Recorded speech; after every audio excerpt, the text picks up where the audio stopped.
The year is 1716, the North Atlantic. For the crew of the Sea Devil, hell isn't the heat of the Caribbean. Hell is this icy storm. Their enemy is not the king's fleet, but a cold that chills them to the bone. And the main problem is that their only salvation, fire, would kill them even faster. Surviving on a floating powder keg when you desperately need a fire. The solutions these pirates found were both brilliant and insane. This was the time of the Little Ice Age. Winters had become abnormally harsh, turning the ocean into a frozen wasteland. And on board, there could be up to 40 barrels of gunpowder, nearly 1.5 tons of pure explosives, waiting for a single stray spark. The danger of fire was absolute. This wasn't just a wooden ship, it was timber soaked deep with flammable resin for water protection. It was tarred ropes and sails that would ignite like paper. It was a chain reaction, a death sentence, not just a fire. The entire rigging and hull were coated in what was called Stockholm tar, a substance almost as flammable as gasoline. A fire on such a vessel spread with terrifying speed. A ship the size of the Queen Anne's Revenge could be completely engulfed in flames in less than 10 minutes. But the cold created not one, but many problems. How do you cook a hot meal without an open flame? How do you dry clothes soaked through to the skin?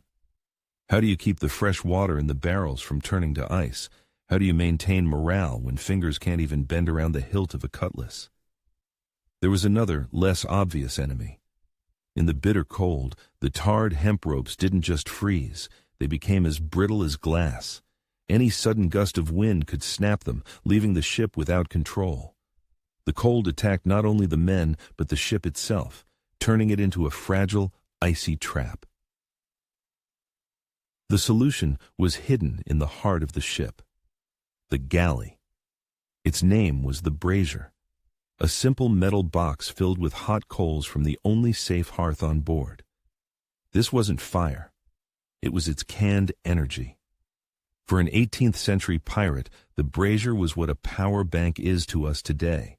A way to store heat in a safe form and move it to where it was needed most.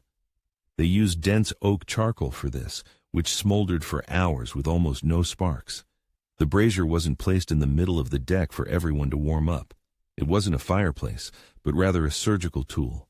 Its heat was applied with extreme precision, to warm the helmsman's frozen hands before a storm, to place by a wounded man's bunk to keep him from dying of hypothermia, or, in a desperate gamble, to slowly and carefully dry damp gunpowder before a battle.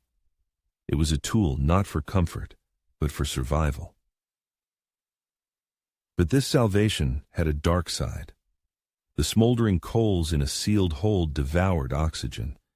In return, they exhaled an invisible enemy, carbon monoxide. Sailors called it the silent killer, the ghost of the coal fire.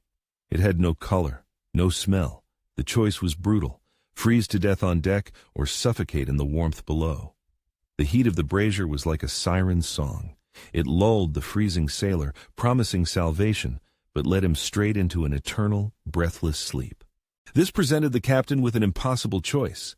You have one such heater. Who gets the warmth? The wounded helmsman, on whom the entire ship's life depends, or a dozen freezing sailors in the forecastle who might mutiny in an hour? This wasn't a question of mercy. It was the captain's calculus, the cruel arithmetic of survival where one key life was worth more than a dozen ordinary ones. But even this brutal calculation didn't solve the main problem. 1 or 2 braziers were a drop in a frozen ocean. They couldn't heat a ship that housed 100 men. Modern calculations show that one such brazier produced between 500 and 700 watts of heat. That's barely enough to warm your bathroom. Trying to heat a drafty wooden hull with it was like trying to bail out a storm with a thimble. The crew needed something more powerful, more substantial, and they found the solution where they least expected it, in their own arsenal. There comes a point when the temperature drops below freezing, when the metal parts of the ship are coated in a crust of ice, and the timber of the hull begins to make a new, eerie sound. It's not the familiar creak. It's a high, groaning crack. This is the sound of freezing moisture tearing the wood fibers apart from the inside. The ship was literally screaming from the cold. And in that moment, an idea was born. Perhaps it occurred to a gunner, a man who knew from experience how long red-hot cast iron holds its heat. A cannonball. It doesn't burn. It doesn't spark. It simply absorbs heat and slowly, predictably radiates it for hours. This wasn't an invention. It was a brilliant adaptation. The pirates took the military technology of heated shot, designed to burn enemy ships, and turned it on its head. A deadly weapon of destruction became an instrument of salvation. The process was simple and deadly dangerous. Using long, blacksmith-like tongs, a cannonball heated red-hot was pulled from the galley furnace. It was carefully lowered into a metal bucket half filled with sand. The sand served two purposes. First, it kept the heavy ball from rolling around on the deck as the ship pitched, and second, it acted as a diffuser, making the heat radiate more gently and evenly. A single 24-pound cannonball could give off noticeable heat for up to 3 hours. It was the world's first portable heat battery. The secret is in the physics. A massive piece of cast iron has enormous heat capacity. Unlike fire, which mainly heats the air, the cannonball works like a radiator. It emits heat in all directions as infrared waves, warming not the air but the objects around it, walls, furniture, people. The cannonball acted like a sponge for fire. In the furnace, it absorbed a colossal amount of thermal energy. Then, in a cabin, it slowly squeezed that energy out into the space. This was far more efficient than any open fire, which loses most of its energy with the escaping smoke. Let's rate this technology on a scale of pirate ingenuity. For brilliance, 10 out of 10. For safety, a solid 8 as long as you don't drop it on your foot. And for accessibility, 11 out of 10. Because if there was one thing they had in abundance, it was cannonballs. This is a perfect example of survivalist thinking, where familiar objects take on a new, life-saving function. And this pirate discovery proved so successful that it was later adopted by official navies for polar expeditions in the 19th century. What was born of desperation in the icy Atlantic became standard procedure for professional Arctic explorers. But even a dozen heated cannonballs couldn't solve the main problem, warming the people. And so, the pirates turned to the oldest and most reliable source of heat, themselves. Sailors off watch would huddle together in the most sheltered corner of the hold. They lay side by side, shoulder to shoulder, creating a living cocoon of warmth. This is the intuitive physics of survival. An adult man's body at rest generates about 100 watts of heat. 10 such bodies pressed together become a kilowatt heater. The pirates were unconsciously using the same principle as penguins in Antarctica, a method biologists call group thermoregulation. Of course, this only worked if the heat wasn't wasted. This is where clothing came into play. A woolen jersey was your second skin. Cotton, once wet, turned into a cold compress, sucking the life out of you. Wool, however, thanks to its natural lanolin and structure, provided warmth even when completely soaked. Over this, they wore a tarred cloak, impervious to both wind and water. Several thin layers worked better than one thick jacket, creating pockets of air. It was a personal thermos for the body. In winter, a cotton shirt was a death sentence written in fabric. And yet, there seemed to be another quicker way to get warm. A swig of rum. A pleasant, burning warmth instantly spreads through the body, but it's a deadly illusion. Alcohol dilates the blood vessels near the skin's surface. Warm blood rushes to it, creating a false sense of comfort. In reality, your body is losing precious heat at a catastrophic rate. The warmth from alcohol is a loan you take from your vital organs, a moment's relief in exchange for the slow freezing of your body's core. The famous St. Bernard rescue dogs in the Alps never carried barrels of brandy. That was an artist's invention. Real rescuers knew that giving alcohol to a freezing person was to hasten their death. Picture the scene. A young greenhorn, teeth chattering, reaches for a bottle. But an old bosun's hand grabs his wrist. He doesn't give a lecture on physiology. He simply says, "That fire is fake, son. It'll burn you from the inside out, and the sea will get nothing but a cold shell." Want to get warm? Go scrub the deck until the sweat freezes on your brow. Instead of rum, an experienced sailor would have given the novice a mug of hot bumbo, a drink of rum, water, sugar, and nutmeg. The secret wasn't the alcohol, it was the sugar. Pure calories. It was fuel for the body's true internal furnace, allowing it to generate real heat, not its dangerous imitation.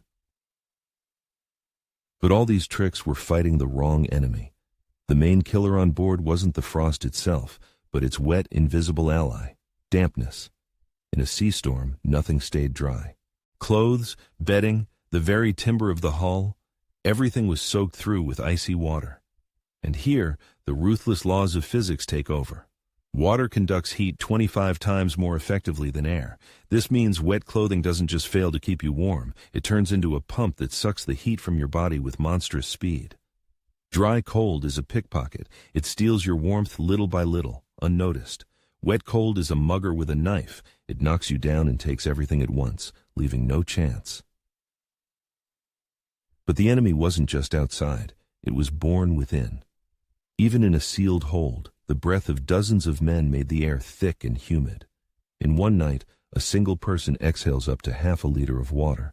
A crew of 80 men literally breathed 40 liters of moisture into the confined space, every single night. This moisture condensed on the cold walls and ceiling, creating what sailors called internal rain. Everything became sticky and damp. Any source of heat, be it a brazier or a heated cannonball, had to be used primarily for drying clothes. A dry shirt was more valuable than a hot meal. And this constant draining discomfort did something worse than just freeze the body. It corroded the soul. Aching joints, apathy, the slow fading of the will to live. In such conditions, any minor quarrel, any sideways glance could become a spark. Cold and dampness are gunpowder for a mutiny. This is why many pirate codes so fiercely forbade fighting on board. It wasn't about well-being, it was the harsh mathematics of control. A captain knew that maintaining discipline in a crew freezing in wet clothes was harder than boarding a military frigate. All these desperate solutions can be boiled down to 3 simple rules, 3 laws of survival carved into the frozen timber of the ship. The first law, don't try to tame open fire. Instead, charge safe carriers with heat, braziers, cannonballs, heated stones. Any object that could store heat and release it slowly was a pirate's best friend. This was their key technological breakthrough, an intuitive discovery of a basic principle used today on nuclear submarines. The reactor, a source of colossal energy, is securely isolated, while a safe carrier, water or steam, distributes the heat through the compartments. The pirates had stumbled upon the basics of nuclear engineering using only a furnace and cast iron. The second rule was no less important. Don't try to heat the ocean. Create barriers. The entrances to the crew's quarters were hung with old sails, which were intentionally soaked with water. In the cold, the sail turned into an ice wall, impenetrable to the wind. Wear layered clothing. Sleep huddled together. Any action that created an insulated air pocket increased the chances of survival. This very rule changed the nature of piracy. In the northern seas, when a ship was captured, the most valuable cargo wasn't chests of gold, but bales of wool, barrels of animal fat to waterproof boots, or spare sails to insulate cabins. Pirates plundered not for luxury, but for the chance to survive another night. And finally, the third and most important law, which pirates learned with their own blood. Your main enemy isn't the cold. Your main enemy is water. Dry your clothes at all costs. Avoid getting wet. Don't drink rum, which makes you lose heat even faster. If you defeat the dampness, you will survive the frost. Modern survivalists and special forces know this mantra by heart. Cotton kills, and moisture is the executioner. But it wasn't written in tactical manuals.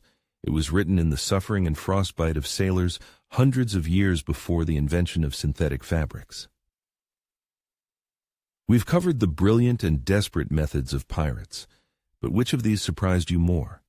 The incredible ingenuity of using heated cannonballs, or the deadly lie about the warming effects of rum that many still believe today? Write just one word in the comments: cannonballs or rum. Let's see what impressed you more. And as you write your answer, consider this. These solutions weren't born in laboratories. They were born of pure desperation. This proves that the greatest driver of ingenuity isn't comfort, but the threat of imminent death.